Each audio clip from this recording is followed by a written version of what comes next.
Hello there and welcome. Well, this week brought us yet again a quick cautionary tale in the world of content and influencer marketing. Ye, formerly known as Kanye West, was dropped by The Gap, Balenciaga, and Adidas after his awful comments made the price of partnership just too high for these brands. What can we as marketers learn from all this? Well, this is the news you need to lead in content marketing.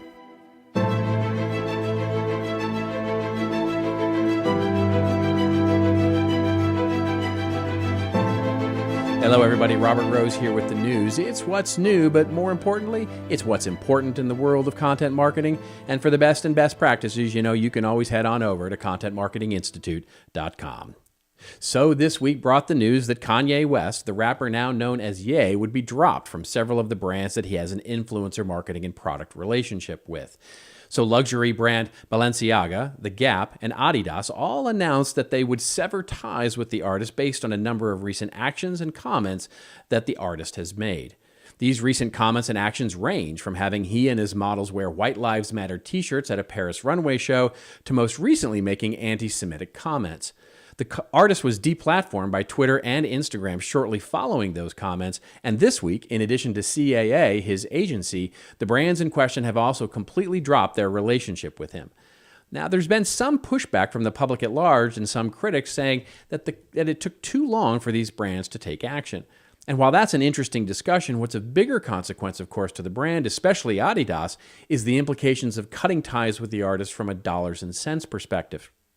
Arguably, Adidas' relationship with Ye has always been one built on tension, with the artist fairly commonly complaining that Adidas executives were stealing his ideas.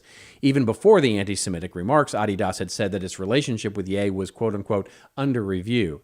But according to Bloomberg, the Yeezy line contributes just shy of $1 billion of revenue annually, or somewhere between 5 and 8% of Adidas' group revenues. Put simply, that's a lot of money. So while the decision to cut ties with Ye is absolutely clear-cut, you can see why that decision maybe didn't come so easy. So what's our take here at CMI? Well, there's absolutely no doubt here that there are many deeper conversations to be had here about all kinds of things, from mental health to racism to anti-Semitism, brand ties to controversial celebrities, and more.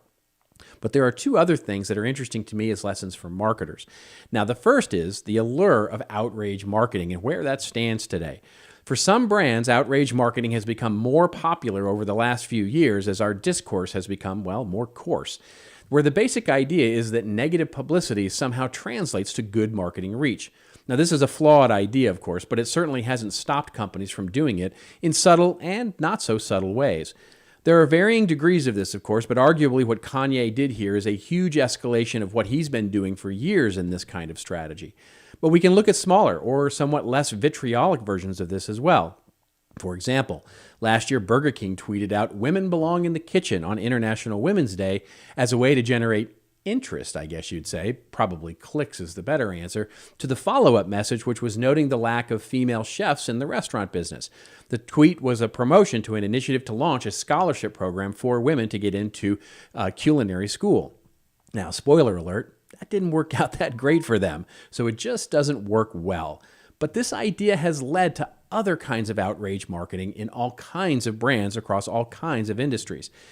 And by the way, this leads to another insight that I think we can be reminded of here, which is when we engage with influencers, matter for B2B or B2C, especially larger influencers, celebrities in our marketplace, we are not only partnering with their work, such as an artist or a thought leader or some other subject matter expert, we are also partnering with the methods that they go to market themselves. In other words, in much the same way that a great content marketing program can be ruined by pushy, overt, or just generally bad sales programs, and vice versa, by the way, our marketing can be directly affected by the marketing approach taken by the influencers we choose to partner with. This incident reminds us that as we utilize influencers to help tell our story, we have to remember that they're often telling a completely separate story to further their strategy with their audience.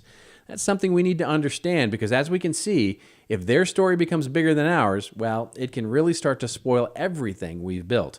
So in auditing our own brand and our own content, let's make sure we continue to do our due diligence and audit the influencers we ally with as well.